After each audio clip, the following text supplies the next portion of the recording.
Torsatel. You can't spell loyalty without the L-A-L. All right. Welcome to my first ever solo segment under the Laker loyalty mantle. This is a new segment that I'm calling Laker Musings. So welcome officially to the first episode of Laker Musings, where Laker passion meets analytical prowess. I am your host, Jason Muze, aka the Black Muze, and today we're going to discuss the Shams bomb from this morning that everyone is talking about. So let's get into it. The NBA betting scandal, as it is called. We are not just talking about basketball. We are talking about the integrity of the sport itself, the integrity, indeed, of the NBA itself. This is the biggest scandal since Tom Donaghy, and low-key, it might even be bigger. In fact, it's definitely bigger for reasons that I'm going to get into. Now, I want to lay out some key facts, what I was able to kind of glean from things. And I know that this is one of those things where it's very early in the process. The FBI is doing a bunch of investigations and whatnot. So I don't want to jump the gun in the way that I think a lot of people do because they want to be first to the story. One of the reasons why I actually didn't go live earlier was because I wanted to get all my ducks in a row. And I was able to get a certain amount of preliminary information. And all of this is going to be taken with a grain of salt. Things that I might have read today might get contradicted later. The narrative might shift, etc. So take everything that I say with a grain of salt. I have no intention of misinforming anybody, but I do want to give you the information that we have to date. So here's some key facts to lay out. Apparently, there's a federal indictment. It alleges prop bet manipulation, fraud schemes, illegal gambling rings, and potential player or insider involvement. And now these big things kind of coalesce into two big buckets. Okay, so let's get into a little bit more specific. So Chauncey Billups and Terry Rozier have been named in affidavits related to ongoing gambling investigations. The league is cooperating with the DOJ, and Adam Silver has made statements signaling this could go deeper. All right, I want you guys all understand what prop bets are. Now, some of you guys are probably like gambling gurus, so for you, this is going to be overkill. You don't need an explanation. But for some of you who may not, I just want to cover all my bases. Prop bets are player-specific wagers, and there's been a trend in the NBA involving sports betting culture where every single facet of the game becomes something you can literally bet over. There's been a kind of financialization of every basketball moment. You can bet on literally anything.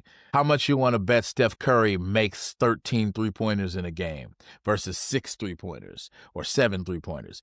How much do you want to bet that such and such a player will get, 5 steals in a game? I mean, you can bet on literally any facet of the game that you want to, damn near. Okay, so that's what like prop bets have to do with. And so we have a trend whereby because you can bet on literally anything that's kind of cognizable or quantifiable, you can bet on it, and you can take the over, take the under. There's odds that go with it, etc. So there's been a financialization of every basketball moment, every rebound, every turnover, assists are monetized, etc. Now, note that this isn't players betting for fun. Okay, what we're talking about right now is criminal level manipulation. Okay. If you have the ability, for example, to bet on how many points are scored, either by an individual player or even by a team, and you're a player, and you, although it's illegal, have the ability to place bets on your performance, which you have direct control over, then clearly those are the ingredients of a form of manipulation or scheme whereby you could profit by performing poorly. You simply bet on yourself performing poorly or performing within certain parameters that are measurable. You keep track of your stats and you perform within those bounds, and then you make money. And so that's illegal. You're not supposed to be able to do that, but allegedly there have been players who have done precisely that. And so this kind of activity implicates basic notions of fairness or the lack thereof, and the lack of integrity that goes with that in the game of basketball. So here's my take on all of this. Basketball is slowly but surely become no longer just a fun game that people kind of watch and are entertained by, but it's been kind of morphed into something a little bit more sinister and pernicious. I don't think it's inherently sinister or pernicious to make bets on things or even bet on certain facets of the game, but it's really the perverse incentives that it's created. And this scandal implicates the idea that a lot of people have had, which is that players are now starting to literally monetize their game performance in a very particular way via the vehicles of sports betting. And since the NBA kind of got into bed with the sports betting industry, they kind of created an inevitable point which we may have just kind of crossed the line and traversed into. So basketball is no longer just a game, it's a commodity on Wall Street or something akin to that. It's a casino on your phone now, and it's a narrative machine, right? I mean, it's something akin to Days of Our Lives. Like, it's become a soap opera. Like NBA narratives become so damn dramatic that you might as well be watching what my grandma used to call her stories on daytime television. Days of Our Basketball Lives. I mean, they literally have shows that are like kind of adjacently related to the NBA drama, like Basketball Housewives. Like explain the concept of that without the NBA in existence at all. Why would people tune in to see the wives of NBA players unless the NBA players carried a certain status or a certain level of interest in the first place, right? So on and so forth. I mean, this is what the game of basketball has become. Now, there are a lot of cultural reasons for this. There's a lot of economic incentives, perverse though some of them may be, for this and stuff like that. And I don't want the message or the takeaway to be that Jason or Black Muze thinks that, like, the NBA is too far gone and you could never reclaim it, or we could never get back to the good old days where basketball was just purely for the sport, which it hasn't been for years, purely. But a lot of people tune in because they have a sincere and genuine interest in the sport itself, the love of the game, all that good stuff. But it's morphed into something that's been kind of corrupted, or at least is going in that direction. And I think that this scandal implicates that. So that's the angle I want to take on this today.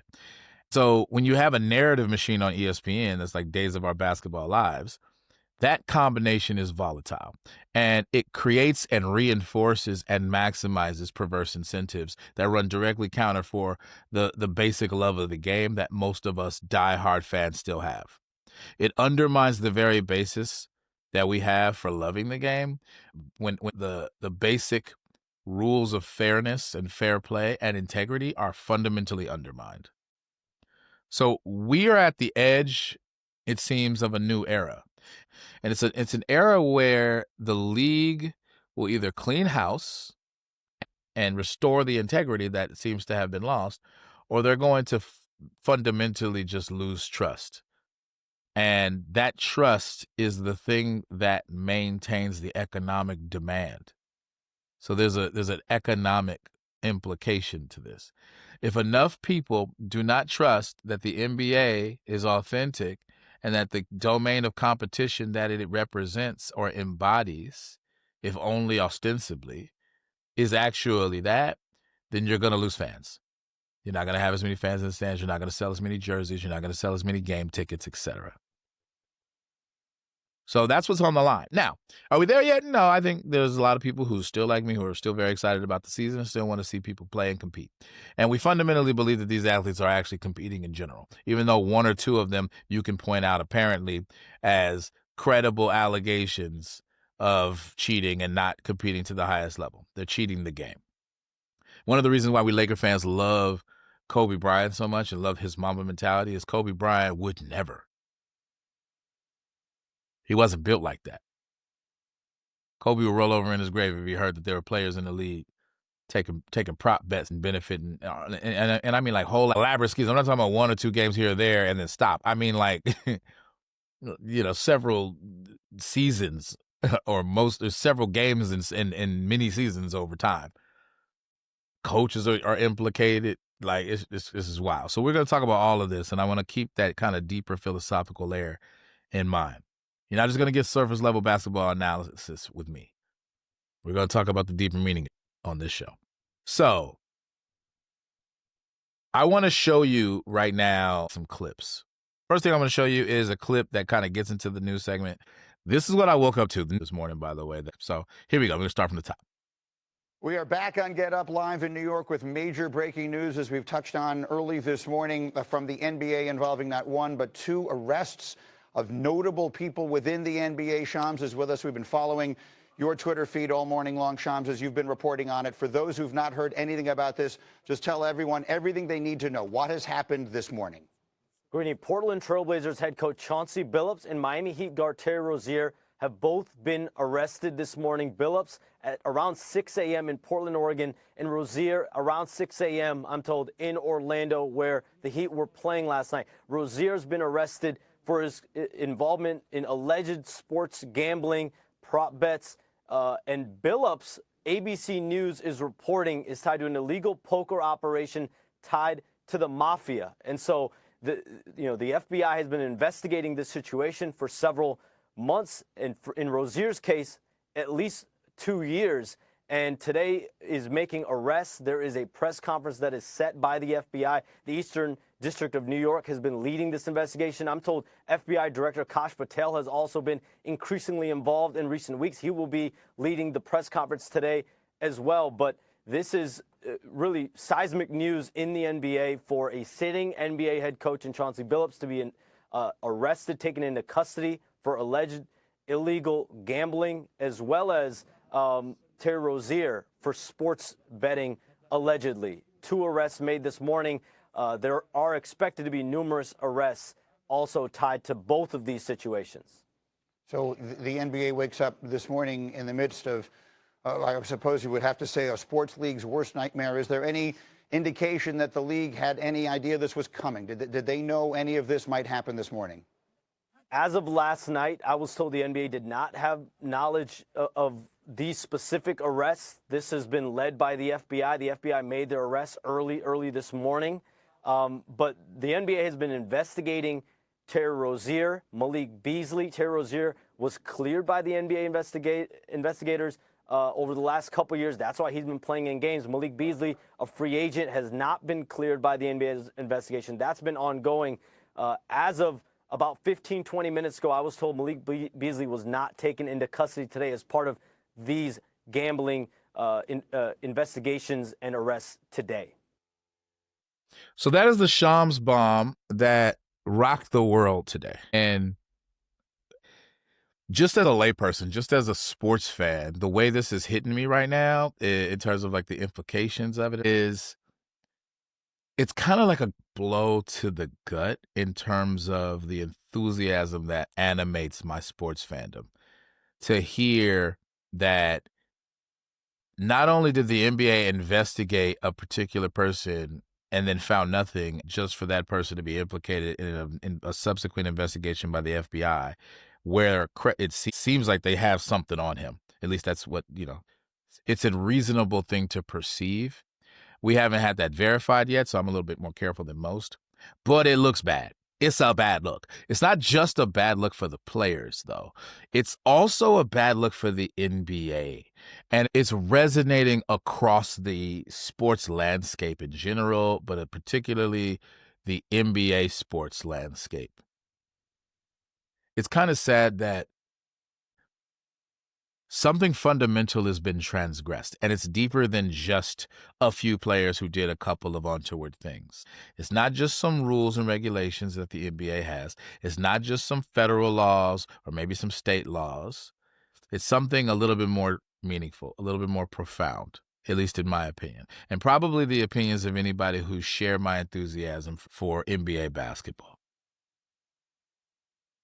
You cheated the game of basketball that we love in a fundamental way. And you engaged, allegedly, in a fairly egregious scheme that to a certain extent, I guess allegedly, may implicate like some criminal organizations. Like, this runs deep, bro. Now, I'll get into the kind of 2 big buckets that I alluded to before and what the differences are, because I don't want to conflate them. I think that would be uncareful. They're not the same, but they are implicated in terms of the structural dimensions of the crime. All right, so now we got an NBC News, and they're going to give us a little bit more about Terry Rozier and Chauncey Billups and kind of the things that they're facing. This information came later in the day. So let me go ahead and full screen that, and then I'm going to let you guys hear about this story. It's only be 3 minutes long. Tonight, NBA Hall of Famer and Portland Trailblazers head coach Chauncey Billups and Miami Heat star Terry Rozier have been placed on immediate leave by the NBA after their arrest today as part of a stunning gambling scandal. This is the insider trading saga for the NBA. 2 schemes naming more than 30 people according to charging papers, including 4 well-known mafia families in New York City. Your winning streak has ended. Your luck has run out. Violating the law is a losing proposition, and you can bet on that. The indictment involving Billups outlining a national illegal poker ring, wooing wealthy players known as fish into rigged games, stretching from the Hamptons to Las Vegas. Prosecutors say Billups and former NBA player Damon Jones were called face cards, using their fame to lure unwitting victims. But authorities say the NBA pros knew the games were a high-tech scam, rigged by the mob and cashed in. They used custom shuffling machines that could read the order of cards, barcoded decks, and hidden cameras built into tables and light fixtures. Court documents showing one of those shufflers disassembled, and this poker table taking x-rays to reveal cards face down. Okay, just pause right there. The level of sophistication that was implicated in these allegations, actually, it was so bizarre and almost like in a weird way impressive. Like can you imagine somebody doing a crime that was so elaborate that you're almost impressed? But like they went full blown Ocean's 11, 12, and 13 on this shit.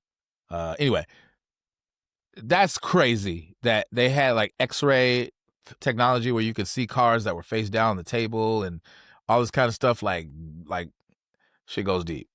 All right, let's continue. Defendants used other cheating technologies such as poker chip tray analyzers, which is a poker chip tray that secretly reads cards using a hidden camera, special contact lenses or eyeglasses that could read pre-marked cards. Jones and an attorney for Billups not responding to requests for comment tonight. In a separate case, Miami Heat guard Terry Rozier now charged for his role in a criminal betting scheme. Authorities pointing to this game in 2023 where Rozier left early with an injury. Prosecutors say he had tipped off others first, so they could place bets on his stats that night. They placed wagers on unders on players to score less, rebound less, assist less, using information that was not yet public. Rozier exited the game after just 9 minutes, and those bets paid out, generating tens of thousands of dollars in profit. The proceeds were later delivered to his home, where the group counted their cash. Rozier's attorney tonight saying he believed the feds had cleared his client. They took his phone, downloaded everything, and at the end of the day, they said there's nothing to see here, so we're going to fight it. Okay, so for some of you who already know about prop bets and what they are and how they work, this is not going to be useful to you. You already know this. But for those who aren't necessarily collecting all these dots, I just want to make it absolutely clear what's going on, okay? If I know that there are prop bets that are betting the under, right? Or I've secretly through some of my friends have done this thing I'm not supposed to do, which is I bet the under.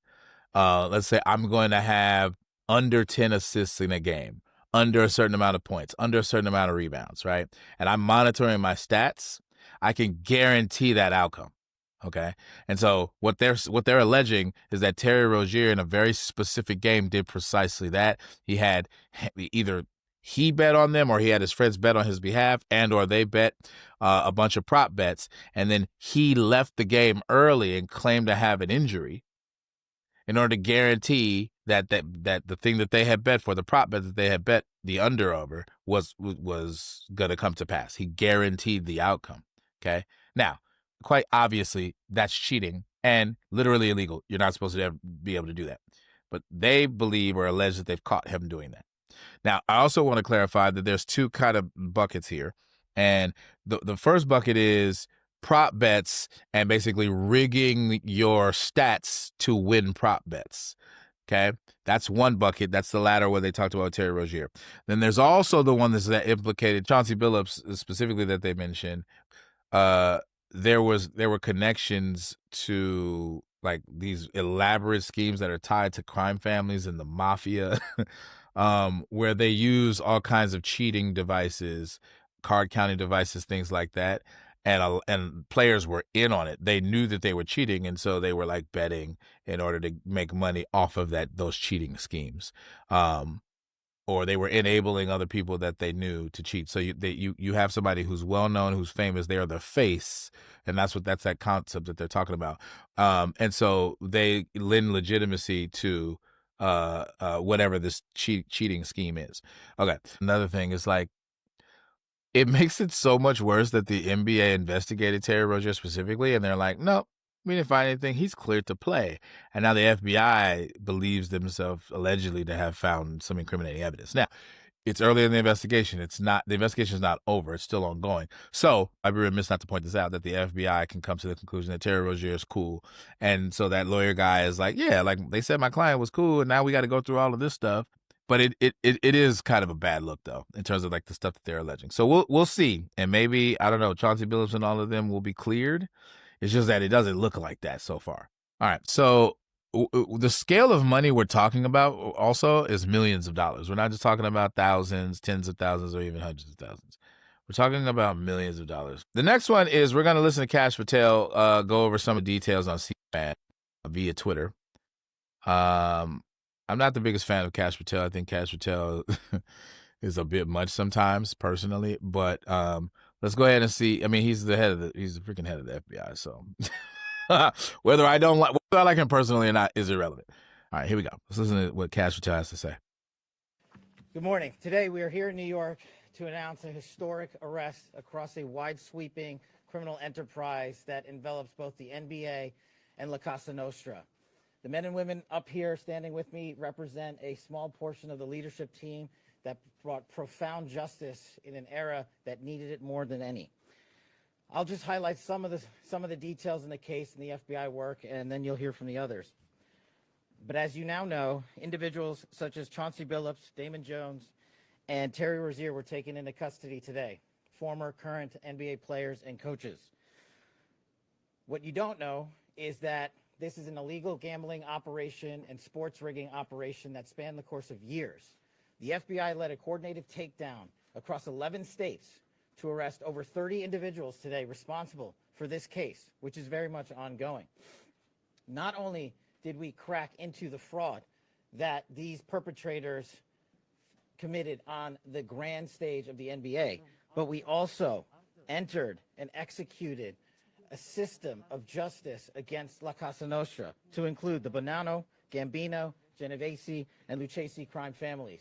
And you'll hear more about those details today. The charges and the arrests that were taken down across this country range from wire fraud, money laundering, extortion, robbery, illegal gambling. This FBI will leave no room for any perpetrator of crime across this country. You hear a lot about our work of defending the homeland and crushing violent crime. Well, this work is also representative of a colossal portion of the FBI's mandate to keep America safe and to keep our entertainment industry fair and secure. The men and women that are standing up here today worked tireless hours, days, months, and years. And the fraud is mind-boggling. It's not hundreds of dollars. It's not thousands of dollars. It's not tens of thousands of dollars. It's not even millions of dollars. We're talking about tens of millions of dollars in fraud and theft and robbery across a multi-year investigation. And we could not have done it without our interagency partners that are before us today.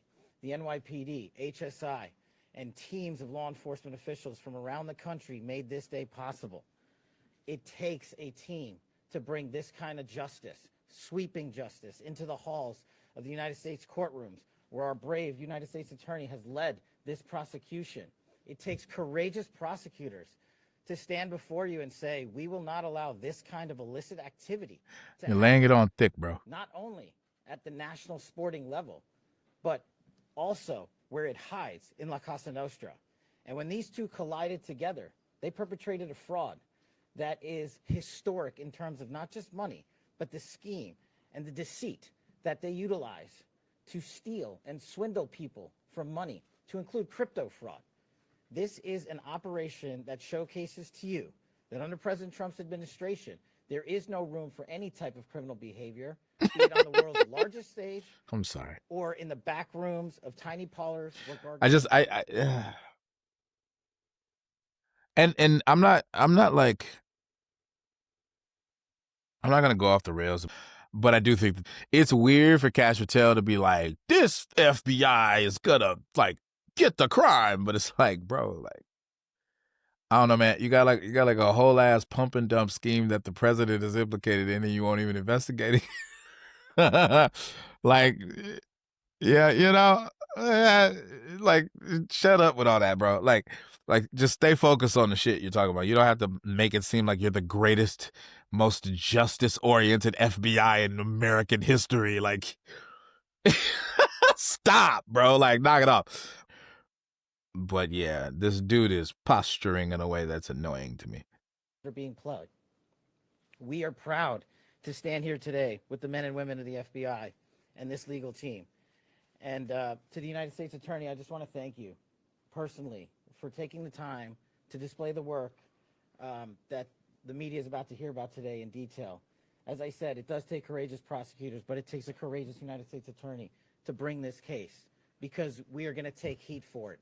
But we don't shy away in this administration. We don't say no. What we do is we bring the results across the finish line. We bring them to the public. We bring you accountability. And yes, they will have their day in court, and you will hear the evidence through the court system exclusively. We will not deny anyone of due process. And that's the brilliance of this system. That's the brilliance of this administration. Everyone will be held to account. So with that, I turn it over to United States Attorney Nosell. Thank you. Everyone. Except Trump. Like, move on to the next video. Here's Fox News' coverage. This is going to be 8 minutes. I don't know if I can sit through 8 minutes, but we'll get through as much of it as I can stomach. Breaking news on this story in the NBA. Watch this now. It's still developing. It's our understanding that there are arrests being made actively as we speak. This is rocking the league. The FBI arresting a coach in Portland, as well as current and former players. We expect to learn more 40 minutes from now with a news conference from the FBI. Nate Foy is live in Brooklyn, where that news conference will take place. And Nate, good morning to you. What do we know so far? Hello. Hey, Bill, good morning. Yeah, all eyes will be on that news conference at the top of the hour, as right now we're learning at least 31 people with sports ties and mafia ties so far have been arrested as part of an FBI investigation into illegal sports betting in the NBA and also an illegal poker scheme. Now, the big names, big name coach and player, Terry Rozier and Chauncey Billups, as well as a lesser known player and coach, Damon Jones. So far, the three names that we know, but we'll start with Rozier. This comes after an investigation was reported by the Wall Street Journal into him, a federal investigation back in January that looked into a game back when he played for the Charlotte Hornets in 2023, where there was strange betting patterns that emerged in a game where he left early, Bill, after playing only 10 minutes with a foot injury, and there were a lot of bets on the under for his points, rebounds, and assists. So that has been reported in the investigation into Rozier. We'll learn more at 10 o'clock about the details with him. Chauncey Billups is a bit of a different case at this point, Bill. From our information, he is allegedly involved in a poker scheme with the American-Italian mafia. And then Damon Jones is a former NBA player and coach as well, arrested. And this is all related to the same investigation that ultimately landed a lifetime ban for Jonte Porter, a former player for the Toronto Raptors, who admitted to altering his performance in games so that other people could make money off of prop bets for his performance in those games. Now, the NBA investigated Rozier, and he was cleared as part of the NBA investigation, which explains why yesterday he was active for the Heat's game against the Orlando Magic. He did not play because of a coach's decision, but the federal investigation has been ongoing in the background, and we are certainly expecting, and sports fans everywhere who are concerned about the integrity of the game are really looking forward to this news conference to learn everything that we can. The NBA Commissioner Adam Silver certainly has quite a mess here on his hands, but FBI Director Kash Patel and Joe Nocella, the U.S. Attorney for the Eastern District of New York, will be leading this news conference at 10, and we'll bring it here live, Bill. We'll send it back. All right, that's about as much as I'm going to play, because I'm I'm going to get bored just playing videos. Okay. So, long story short, there are different individuals in question, and they cheated to different degrees in different respects and in different ways. and the level of involvement of the players, Chauncey Billups, of Terry Rozier, et cetera, are slightly different in terms of like what all three are specifically accused of. Okay. To tie it all back to why I think this matters is there's a fundamental sense in which this undermines the integrity of the game. And when you undermine or erode the integrity of the game, you undermine the basis on which there is collective intentionality and really collective valuing by a whole bunch of individuals, not just the fans in question, but also the people who participate in it, from the people who work in the stadiums with the teams to the people who work in terms of like business vendors in the stadiums at games, to the community of NBA athletes, professional athletes themselves, and coaches and staff themselves. Those who are not engaging in this way, their ability to reap the benefits of the domain of competition is undermined by this kind of activity. And so that's what I think is the gut punch to the fans, to everybody implicated by this. And it definitely is a bad look, partly in virtue of that for the NBA. But it's also in virtue of the fact that the NBA has a bunch of economic interest. I mean, they make money off of facilitating a league of professional athletes. And so if the justification for that means like the competition needs to be fair and people need to not break the rules. And if you're launching investigations as the NBA and you're not finding the dirt and the dirt's there to be found, that makes you look like you can't regulate your own league. So like this is monumental for a lot of those reasons, among others. So that is going to end my first segment.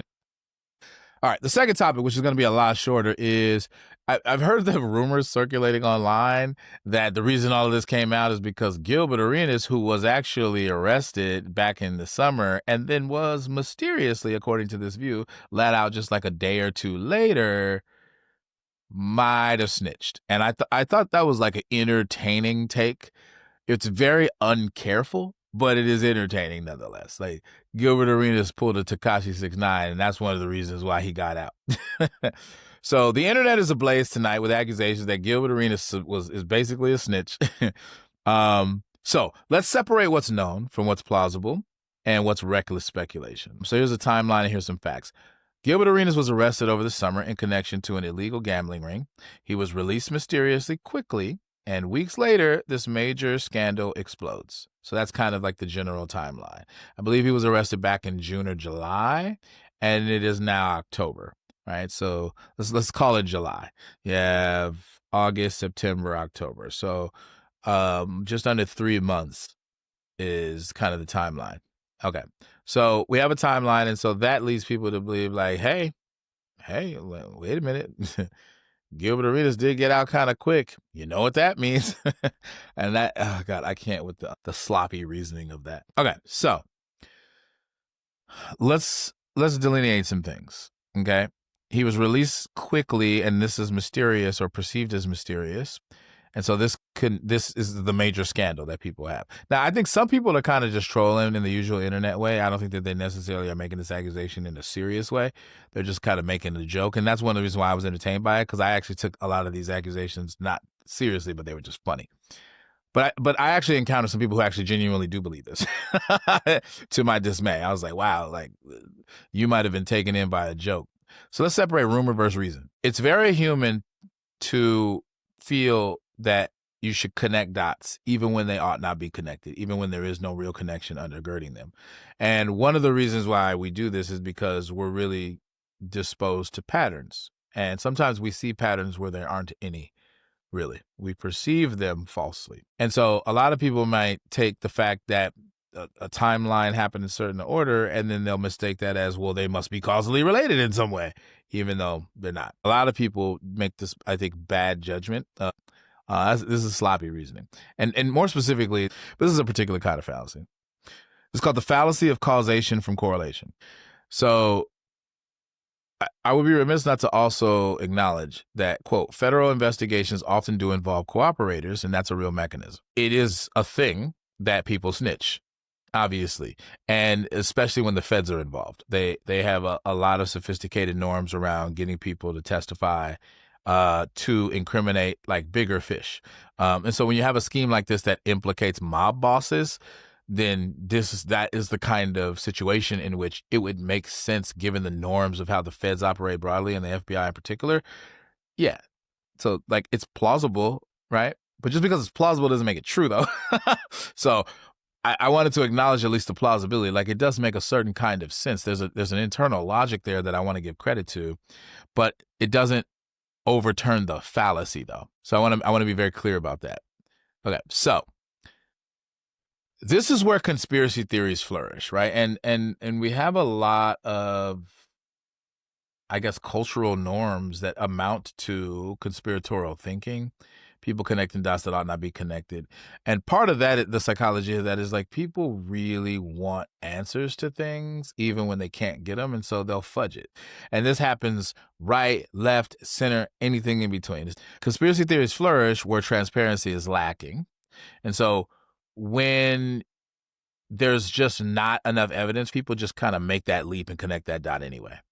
And so you get a lot of uncareful thinking, a lot of jumping to conclusions, a lot of fudging it, a lot of fallacies. And that's what conspiracy theories consist of, a lot of uncareful, fallacious, illogical reasoning mixed in with some pretty decent reasoning or some pretty sensible things. And that's one of the reasons why it's a trap, because you're mixing in good reasoning with bad reasoning, and sometimes it's hard to tell the difference if you're not careful. Okay. I believe, and what I'm asserting is that the people who are actually serious about this conspiracy theory about Gilbert Arenas are wrong when they're asserting it as fact. What would be more reasonable is to express it as maybe a healthy suspicion and then leave it at that. Because there's so much that you couldn't possibly know. Asserting it as if it must be true and anybody who doesn't believe you must be in on it or dumb is bad thinking. So I just wanted to bring that up because NBA fandom is full of people who do that. They're not very careful in their reasoning at all. They connect a bunch of dots that don't make sense. And actually, this is one of the things that undergirds really, really shitty sports takes and really shitty takes when it comes to the Lakers. Here's my position. I'm not here to slander Gilbert Arenas, and I'm actually not even here to make it seem like I know for a fact that Gilbert Arenas didn't snitch. Like, for all I know, maybe he did. I don't deny that it's possible. We don't have enough evidence. And the thing that is presented as the evidence is he was arrested, then he was let out. What's that about? That's not sufficient. That's all I'm saying. That's my take. So it's a very careful, considered take. And it amounts to not really taking a position because there's not enough evidence to take a position. I'm very comfortable doing that because we often don't have enough evidence to conclude things, even though we really want to conclude things. So I'm here to say that the timing is suspicious at best, but suspicion is not evidence, right? I mean, there's a lot of suspicion going on about Terry Rozier being involved in these schemes. There's a lot of suspicion going on about Chauncey Billups right now. And until the investigation is complete and we have hard evidence and they're proven in a court of law and they have their day in court, we can't say as an absolute fact that all of these people who are implicated in this scandal and these indictments are guilty. What we can say is that things look suspicious, and so they might be guilty. And we should be very comfortable saying that and leaving it there. So I got some clips here that I wanted to show y'all real quick that I think are actually like hilarious. So this is Gilbert Arenas. This is his podcast show. And Gilbert has a way of keeping it real in a way. And he has bad takes sometimes too. But I thought this was interesting to kind of put. Now, he's defending himself. If he was guilty of snitching, he would say this stuff. So this is not being presented as evidence that he's innocent. See, he says he's innocent, so he must be innocent. That's not what I'm doing. That would make me guilty of uncareful thinking, which is what I'm trying to criticize. What I wanted to do is I wanted to show an example that illustrates that this is an accusation people are seriously making. Rachel Nichols, who he was responding to, is an actual reporter who actually said some things that suggest that he actually snitched. Now, I could find that right now, but I'm actually trying to not be so video heavy because I do want to get to the news articles that I had. But this comment right here is actually kind of telling. So it says, Gilbert Arenas responded to online rumors claiming he secretly cooperated with the FBI in an investigation that led to the arrest of 31 people, including several NBA players and a coach. He has denied any involvement and clarified that the story circulating about him was false. So he's denying it. That doesn't mean that he's telling the truth, but it just means that he's denying it. But it also demonstrates that there was an accusation that was levied against him and that he's responding to, right? He wouldn't need to deny it unless people actually said it. So that's what I'm using this for, is to prove that people are saying this about him. And they're saying it seriously. They don't seem to be joking. They seem to be sincere in the allegation against him. Okay. Whether he did or not, I don't know, because I don't have evidence either way, I think. I acknowledge that he denies it. He might be telling the truth. He might be lying. But just because he got arrested and then was released like a day or two later, and then several months later, we got news of this investigation that implicates other NBA players, doesn't mean he was involved in that way. That's all I'm trying to say. It doesn't mean he's not involved in that way. He could have been. He's denying it. No one named him as a source. Now, if the FBI used him as a source, they wouldn't name him as a source. So that's normal. That doesn't prove anything. But there's no proof is the point I'm making. Not that he's innocent. So you got to prove stuff like that. You can't just assert shit like that and go, well, because I feel it in my Negro bones, it counts as evidence. Nah, that's not the case. All right. So I just wanted to demonstrate that right now. All right. My third segment implicates Stephen A. Smith. So Stephen A. Smith took this news and went in a direction that I did not expect at all. And I'm actually kind of still dumbfounded and confused by it. I don't know why he went this direction. And honestly, in general, I don't know what it is about people where they feel like a knee-jerk instinct, it seems, to take a story that has nothing to do about the kind of right-left tribalism politics and immediately politicize it in the tribalistic way, even though it's not really about that. What this is about is fundamentally not to do with our tribalistic politics in the United States. It's not about Democrats. It's not about Republicans. It's not about Trump. It's not about Biden. None of that. It's not, there are way more important things, actually, in terms of our politics right now than anything having to do with gambling scandals in the NBA. But for some reason, Stephen A. Smith decided it was about Trump. I don't get it. I don't understand it, but I wanted you to hear from his mouth to make sure I'm not tripping about any of this. So we're going to listen to Stephen A. talk about it. We know what world that I live in terms of politics. How many times, for one incident after another, have I said, Trump is coming? He's coming. I'm going to say it on national television again. Bad Bunny is performing at the Super Bowl, and all of a sudden you hearing ICE is going to be there, looking to engage in mass deportations. The Super Bowl, disrupting things. Big night for the NBA. Wembanyama put on a show. That has now been smeared because we're talking about this story, okay? Remember, Trump has a long, long history connected to the world of sports because he had those casinos. Where do you think folks were coming half the time? I'm not talking about individuals. I'm talking about the culture. When people want to go to a casino, when people want to gamble, when people want to party, or whatever the case may be. This was his kind of connection to that. Why am I glad you're here, Monica? Because don't be surprised if the WNBA is next on his list. Mm-hmm. Because when you've got all of these protests that have been going out there and people that have been protesting against him and what have you, this man is coming. He's coming. And I've been saying it for a long time. And to me, this is the latest nugget of evidence that we're talking about right here. That's not to question the legitimacy of the case. We don't know. We're all sitting up here and we're saying that we don't know. But anybody that has been around him, anybody that has talked to him, anybody that has seen his reactions from the sports leagues and the positions that people have taken, they are not surprised at what's going on today. I'm watching a press conference with the director of the FBI. Tell me when we've seen that. We've seen people, we've seen accusations before. We've seen athletes get in trouble with the law before. You don't see the director of the FBI having a press conference. It's not coincidental. It's not an accident. It's a statement. and it's a warning that more is coming. And that's what they're saying here. And everybody better, I'm just telling you, it's as serious as it gets. This ain't the platform for me to get into it the way I'm going to get into it. But I've been saying he's coming. He's coming. Because in his eyes, folks try to throw him in jail.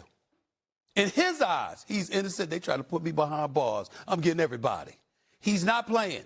And so this, in a lot of people's eyes, talk to people in the NBA, talk to people in the NFL, talk to people in the world of sports. They think this is like the tip of the iceberg. These are the kind of words that are coming out of people's mouths.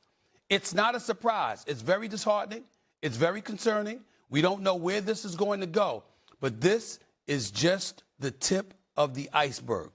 Everybody's better brace themselves. Okay, I want to be fair to Stephen A.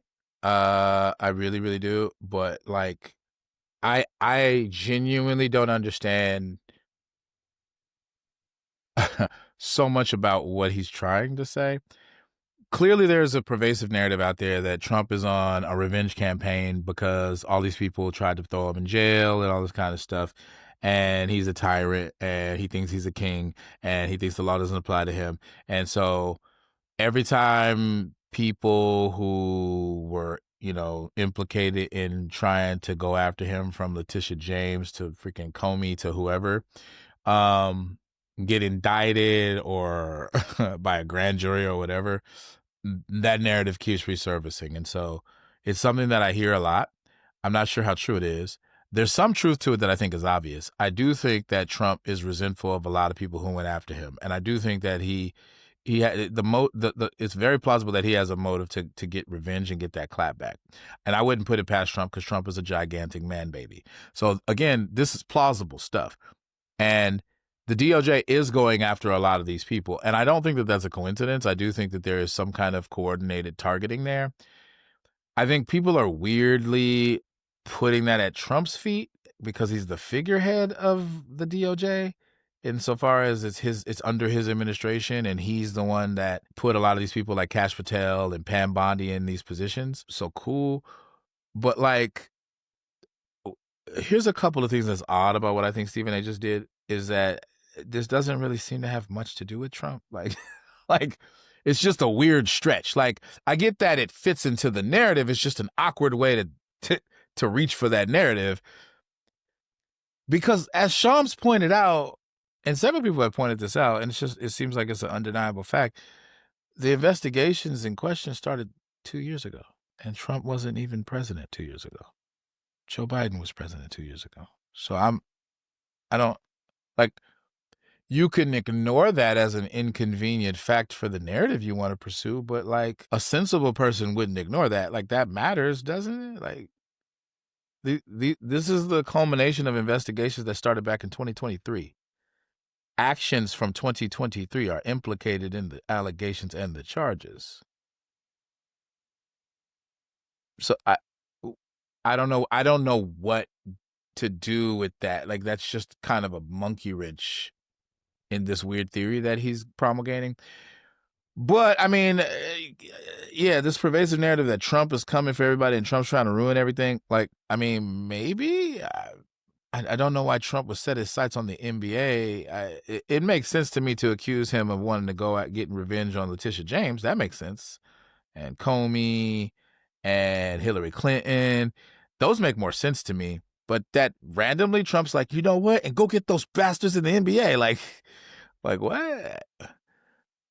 Maybe I don't know, bro. Like I just don't get it. I don't understand. So yeah, Stephen A. Smith basically claimed that this probe could be connected to Donald Trump in some way. Again, I tried to articulate why. I don't know that makes any sense. It's kind of a weird ass reach. Then he implicated the WNBA, like, oh, he's gonna cover the WNBA. Like, to me, it sounds like what he's doing is he's fear mongering. That's what he's doing. He's making all these baseless accusations about what Trump's nefarious motives are, and it's like, I don't know what to do with that. Like, what is a sensible person to do with baseless allegations like that? I don't know, man. Like, some of the stuff he's saying is sensible, but most of the stuff is weird. Like, does Trump have, like, a problem with the WNBA such that he's going to sick Kash Patel and company on the WNBA? Like, I don't know. I don't know that Trump cares about the WNBA. I think I've heard him talk shit about the WNBA, and there's the discourse on DEI, and all of that's implicated when it comes to the right wingers in general, and that's kind of Trump's ilk. I get that, so that there's some plausibility there, but like that Trump is like literally like cash or tail, go get him next. Like, I don't know, bro. Like that's is that what he thinks? Because that's kind of how he was talking. Maybe he was being metaphorical, to be fair to him. But also, Stephen A. Smith has recently been implicated in some stuff having to do with some comments that he made about Representative Jasmine Crockett, calling her ghetto and saying that she's basically ineffective. And boy, did the black community really come for that nigga behind that shit. And then over the last few days, I've been hearing he had a whole change in his tune. Like, he's just like, nah, I think Jasmine Crockett's really smart. Like, and he had these like caveats before when he was talking shit. Like, he was like I understand. We get all of that. She's smart. She's intelligent. She's accomplished. And then he proceeded to say a bunch of shit. Like, that's kind of his formula. He's like, no, I understand that such and such is this great thing and that great thing. And I recognize this good thing and this positive thing. And they're in the community. But they suck. Like, that's not quite right. But that structure is what he has. And so he did that with her. That said, though, is he, I don't know, trying to like make amends by making something that clearly doesn't have much to do with Trump about Trump? I don't know. Maybe that's plausible too. I heard some conservative, I think the Greg Foreman from a black conservative perspective basically accused Stephen A. Smith of something like that. I don't know, man. Like, a lot of this stuff is just like all allegation and no proof. So I guess we'll wait and see. But I don't know in what way the WNBA would be next, unless there are weird schemes implicating the mafia, the WNBA we don't know about, or something. I don't know that women in the WNBA are doing that, but if they are, maybe they're next. I don't know, man. But this deserves some intellectual scrutiny. Like, just because Stephen A. Smith is Stephen A. Smith and he has a large following doesn't mean that you should just accept this. When Stephen A. Smith was talking shit about the wrong person and woke people got mad, like, they had no problem pushing back.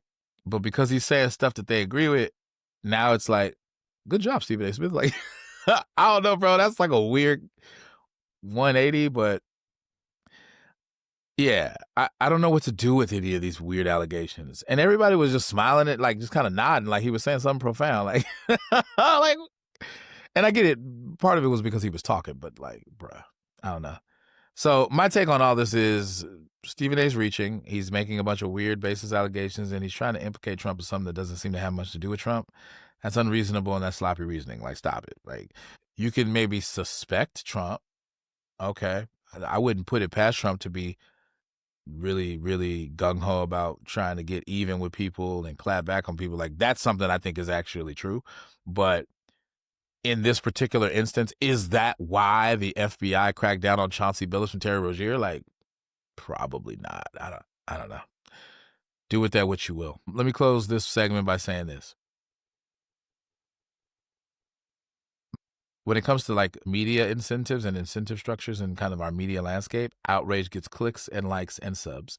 And so there is a whole economy and a whole set of perverse incentives at times to say the thing or give the take nationally on the air that's going to maximize outrage, because you can monetize people's collective outrage. That's just the reality of the times that we're living in.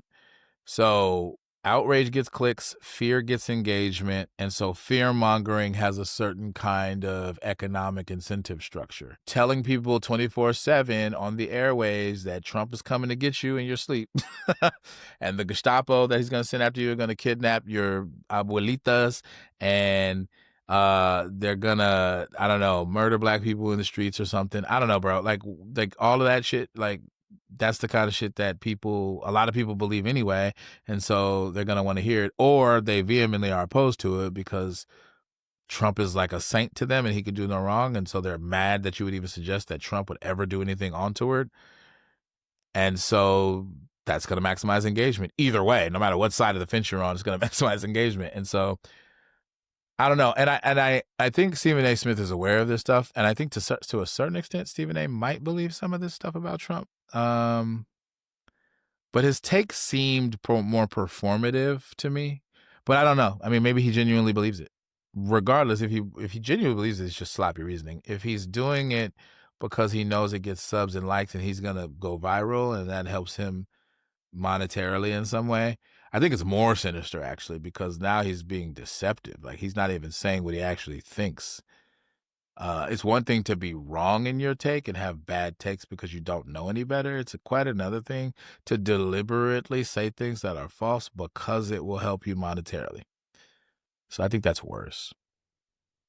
So I don't know. In this kind of environment, the danger of politically inflating sports scandals without grounding it in fact is maximized.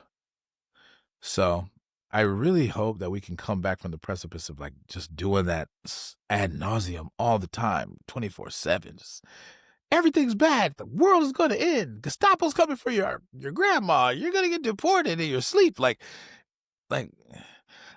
it makes it hard to remain vigilant about actual problems that are going in the world when you're constantly bombarded with a bunch of made up nonsense, but also you're being told about things that are actually happening that deserve your attention more than maybe NBA scandals and gambling schemes.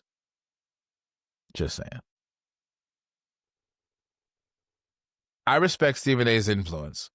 I do. I mean, I'm kind of in a podcast space right now. I have like 8 followers total. Stephen A. Smith has like hundreds of thousands of followers, and so I respect that about him. It's just kind of sad to watch somebody with that much influence kind of abuse it by engaging in a way that isn't careful. It's sloppy reasoning.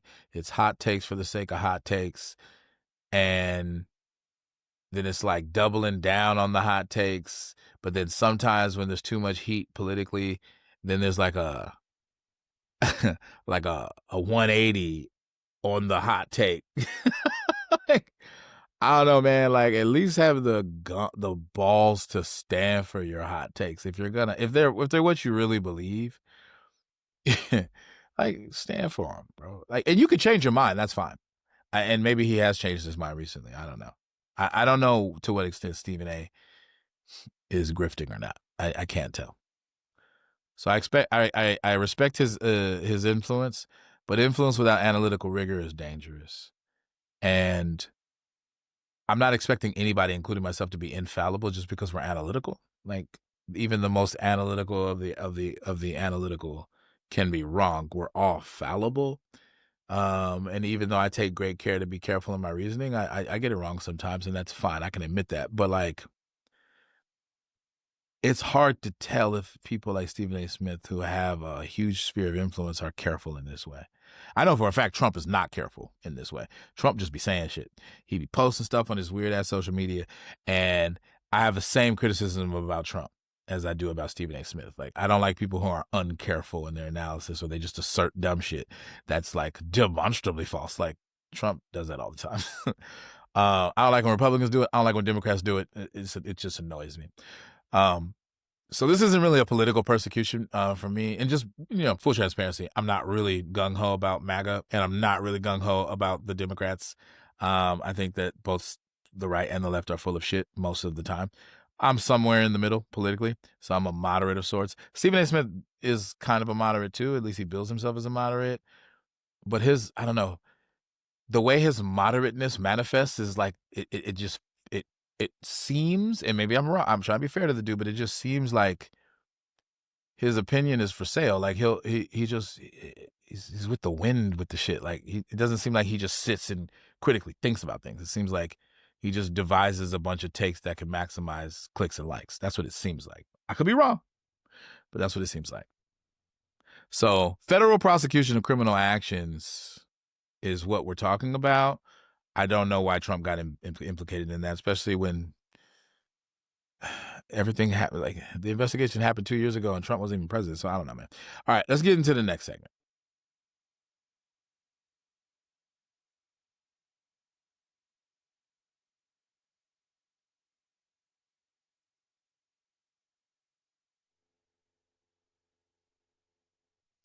So all of this scandal has put a huge cloud over what otherwise would be very, very exciting for all of us gung-ho, diehard NBA fans, and that's opening night. We had opening night recently, and instead of talking about opening night and some of the games that happened the day after that or the night after that, we're talking about Gilbert Arenas rumors to be snitching, and Chauncey Billups and Terry Rozier getting implicated in very complex Oceans 11, 12, and 13 like schemes that implicates millions of dollars, and the bad look that the NBA that it is for the NBA to have like basically investigated Terry Rozier and then cleared him to play basketball, only to have him arrested in Orlando a couple of days ago.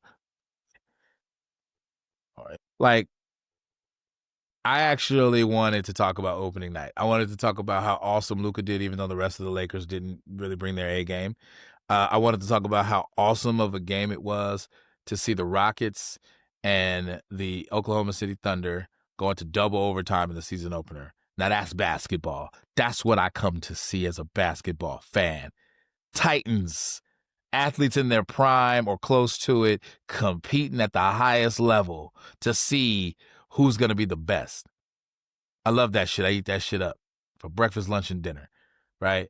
But instead, we're talking about this and all of the implications that it has, the deleterious ripple effects that it has. There's a whole bunch of conspiracy people out there, conspiracy theorists, who believe with every fiber of their being that the NBA is basically WWE basketball style. It's all scripted. It's all reality TV. None of that shit is real. But I want to talk about opening night. And so amid all of the chaos, we got to remember, we cannot forget that we just tipped off the 2025-2026 NBA season, y'all. It's back. It's here. Luka Doncic opened up with the smoothest 43 points I've ever seen. Luka probably could have had 60. I loved seeing that. I loved seeing Shai Gilgeous-Alexander go up against KD in a high-stakes basketball game. A game in which I believe it was KD, if I'm not mistaken, called a timeout that they didn't have and the refs didn't call them for it. Controversial, but it didn't matter because OKC ended up winning anyway. If OKC had lost that game, we would have never heard the end of it, right? And the only reason I watched as much of that game, the end of that game, is because I was waiting for that feed to change to the Laker game, and it wouldn't. So I ended up watching it, expecting to see the Lakers game. And I didn't get the Lakers game until like toward the end of the first quarter. That sucked. The games were phenomenal. It was a hell of an opening night season. The storylines were electric. Basketball is still amazing. Basketball is still awesome. And for the most part, it seems so far, as far as we have evidence to believe, that it still entails an authentic domain of competition at the highest level. I don't think that those things were staged. I do think that the refs were guilty of some bad calls, but I don't know that they were involved in some kind of gambling schemes. We don't have evidence for that. But it looked like some authentic competition, some great basketball. And so I want to highlight some of the game results. So the Warriors ended up beating the Lakers by 10, 119-109. It was opening night. I didn't like the fact that the Lakers lost as a diehard Laker fan, but I can accept it if we make up for it tomorrow and beat the Wolves, because I need that. I want that. Lakers didn't have LeBron. That shouldn't be an excuse, though. They should have competed a little better. I didn't like that Jimmy Butler was basically having his way with some Lakers. Like, it was pretty clear that Jimmy Butler was mismatch hunting and picking on my dude, Laker Gabe Vincent, and a little bit on Reeves. And that it's the opening night and they're already exploiting the Lakers in this way does not portend well for the playoffs. It's going to be a rough season and a rough playoffs for the Lakers if they don't do something about that shit. So I didn't like that. I didn't like that Rui didn't step up as much as he could have. I didn't particularly care for the play of Vando, and Reeves was kind of mediocre. I mean, he was trying, but he was missing a lot. He wasn't shooting well. Aiden was okay. He wasn't terrible. He was getting rebounds, but he could have done better too. I didn't like a lot of the calls that were going against Marcus Smart. I thought a lot of those calls were bullshit ass calls. And I don't like the way that Draymond Green gets favoritism. Like when Draymond Green has a technical and they know that if he gets another one, he's going to be kicked out of the game. So then they don't give him another technical, even though he deserves another technical. I hate that shit. I don't know who decided that it's cool to let Draymond Green get away with shit because, I don't know, I guess it's better for ratings if he plays. But like, Draymond Green needs to learn how to shut the fuck up. Draymond Green needs to stop doing fuck shit that is technical worthy. And that's how his ass stays in the game. He doesn't get away with shit because it's good for ratings, right? And I suspect that that's the case. I don't know for sure, but it just seems like he does egregious shit for which, as the rules are written, you can get a technical, and refs aren't giving him a technical. And instead, they're giving technicals to other people. Like, what? Like, I don't like that, but it is what it is. Moving on to the other game, SGA dropped an iconic performance in an overtime thriller. And so my position as a fan is that scandals are real. We know that scandals happen in the NBA and the NFL, whatever. And I refuse to let cheaters and crooks and criminals steal the joy that this sport brings to me. Because I love basketball. I love NBA basketball. I love what it represents. I love the tradition that it embodies. I love that it is a domain of human endeavor where people are tested and the lessons of life are demonstrated. One of the reasons why I'm so smitten by the Mamba mentality is because it embodied a way of looking at the world that had applications in the domain of basketball, but not exclusively there. Kobe Bryant believed that you should maximize yourself to the fullest of your ability, and that doing anything less than that was cheating yourself and the game. And that's a worldview that has a lot of domains of application, not just NBA basketball. You can apply that same mentality to literally anything. I admire that. I think that is worthy of our admiration and praise, and that's one of the reasons why I think he is looked up to. All that to say, one of the reasons why he's so legendary is because he embodied something that I think people recognize as valuable. And that's not a plaything. There's a lot of life lessons that you can take taken after that example. So in my role as a mentor of young people, and in the past I've been a coach, I try to teach my young kids to embody that. And all of those things don't disappear, suddenly become unvaluable because a few people cheated or participated in some kind of betting scandal or scheme. So I want to preserve the dignity and the integrity and the meaning that we imbue into this game of basketball. And I want to speak directly to that because that's what I feel like was transgressed in this scandal. And hopefully the NBA is going to do some damage control. They definitely need to. They have a bunch of fiscal and economic incentives to do so. They got millions of dollars on the line. They got all kinds of TV deals on the line. They're trying to expand worldwide. So they're taking a little bit of a hit. And the hit might even grow. Cheaters gonna cheat, but Laker loyalists in particular are gonna stay loyal to the soil. And that's Los Angeles. So that leads me to my fifth segment. Does this scandal overshadow the season? This is a reality check for fans. Will the scandal overshadow the season or energize it? What do you guys think? Try to leave a comment down below if you think it's going to energize and tell me why. Here's a data point to consider. Opening night viewership was the highest it was in 15 years. Did y'all know that? I didn't even discover that until after the Shams bomb, and I've been kind of stewing over that all day. It's the highest it's been in 15 years, and I actually want to show you guys some proof of that. I want to share my screen real quick. That's a phenomenal statistic, in my opinion.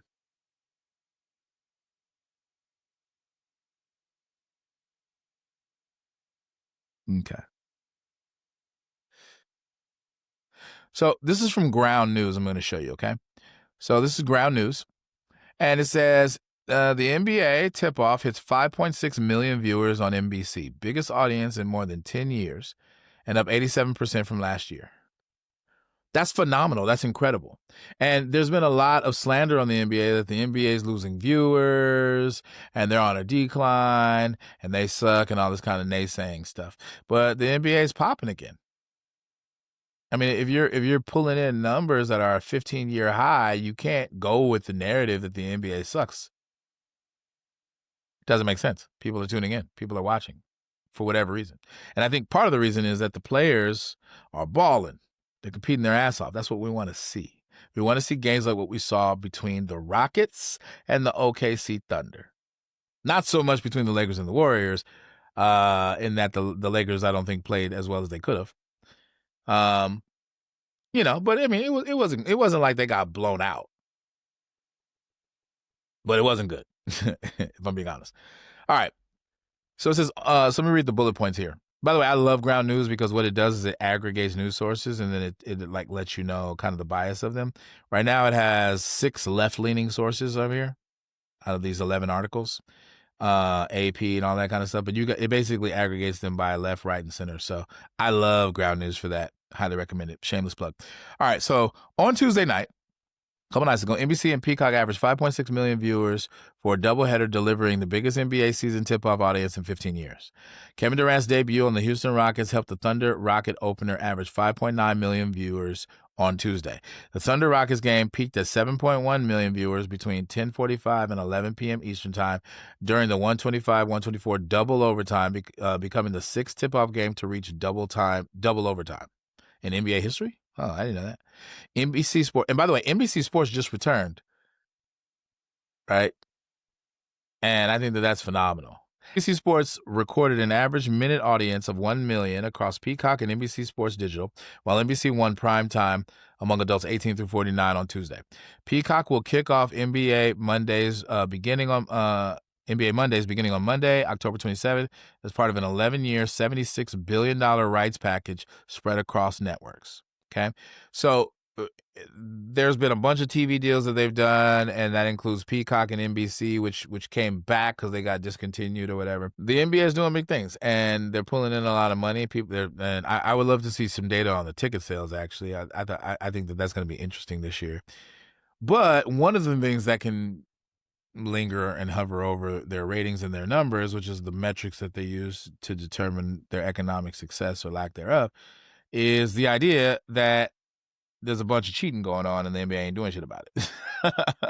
But like, does this have to hover like a cloud over what the NBA is and what the NBA is becoming? I mean, you have one of the most perennial all-star players in Luka Doncic on one of the most storied franchise teams in all of pro sports, and much less the NBA right now. And there's a lot of potential there. LeBron James is out right now. When LeBron James comes back, we'll talk. If the Lakers were to go on a deep playoff run, I think that would be monumental for the sport. And as long as this scandal stays with Chauncey Billups and Terry Rozier and company and doesn't expand to other major players, particularly players of a higher status than those, then I think that the NBA has a pathway back to the great product that it has become. So there's a kind of a dual narrative going. Here's the pessimistic view.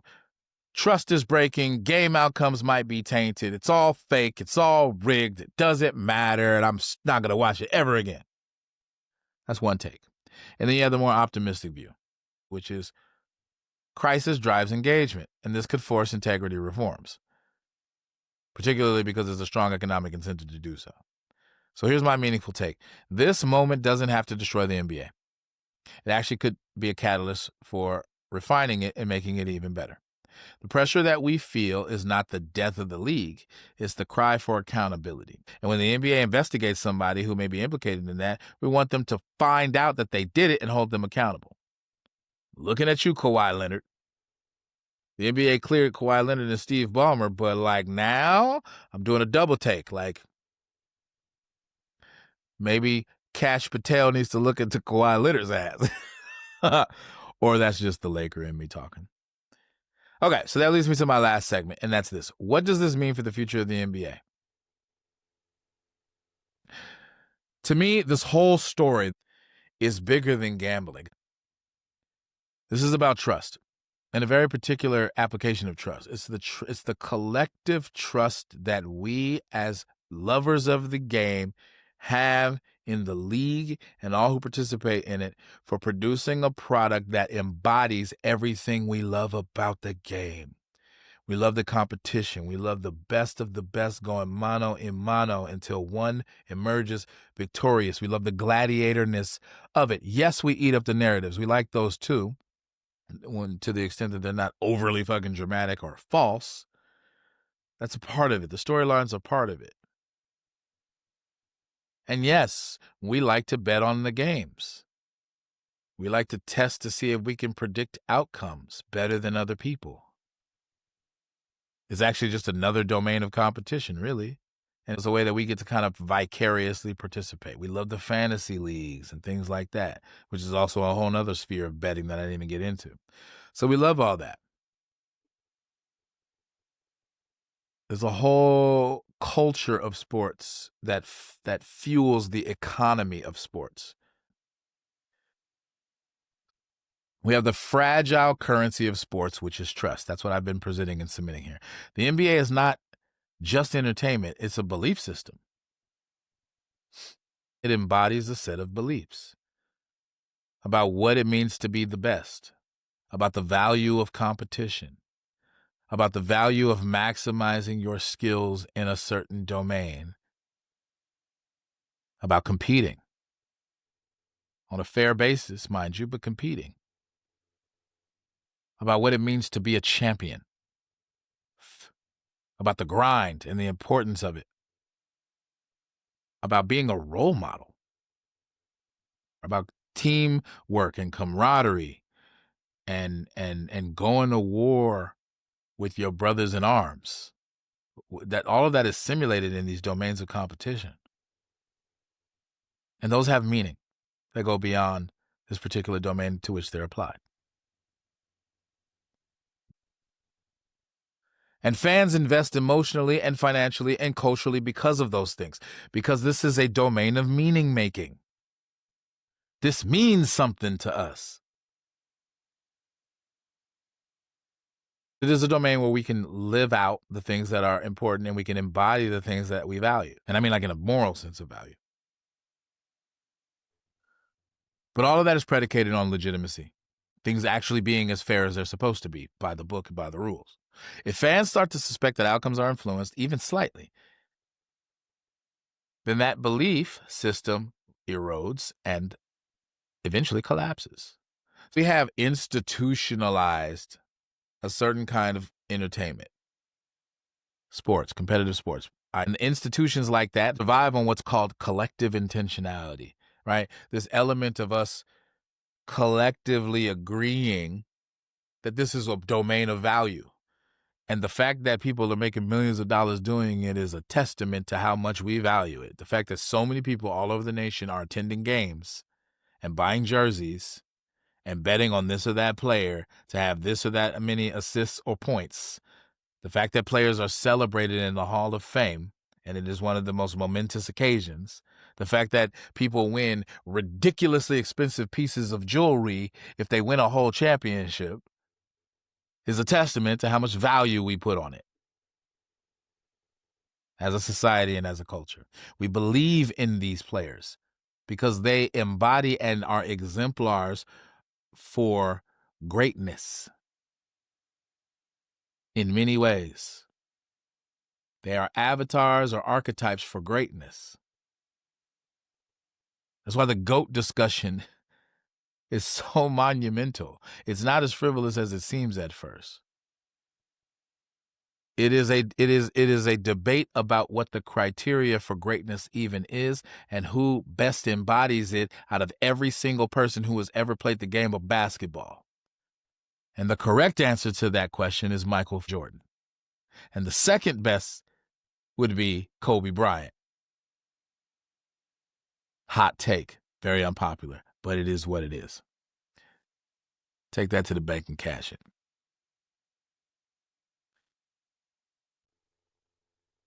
And so what is the future economic model going to be? The NBA is moving toward an international expansion. They're going to expand into Mexico City and even Dubai, it's rumored. And I can verify that if people want to challenge that. They have a media rights boom. I just went over one of the media rights. We're talking about billions of dollars in the near future. Hundreds of billions of dollars. So the media rights boom with gambling revenue baked into future deals. This is the future. The way we consume the game is going to be impacted by that. Right now we have direct-to-consumer streaming plus micro betting and AI integration. And all of that shit is a whole new can of worms is going to be open in the near future. If scandals like the kind that we had drop today deepen and spread, and not just in the NBA, in all professional sports, then new regulations may come up. They may force us to consume things in different ways. They may be overly restrictive. There may be betting restrictions on prop bets. I mean, there's a lot of like regulatory things that can be done, and it might ruin some of the fun, to be honest. I've done some betting before. I don't bet that much, mostly because I value my money, but I've done some parlays, and it feels really good to win those. But we need to monitor the integrity. I think that that's where the meaning making is the richest and the most profound. What I mean to tell you is that I don't want WWE basketball style. I want authentic competition between titans of basketball. That's what I want. The authenticity is the point.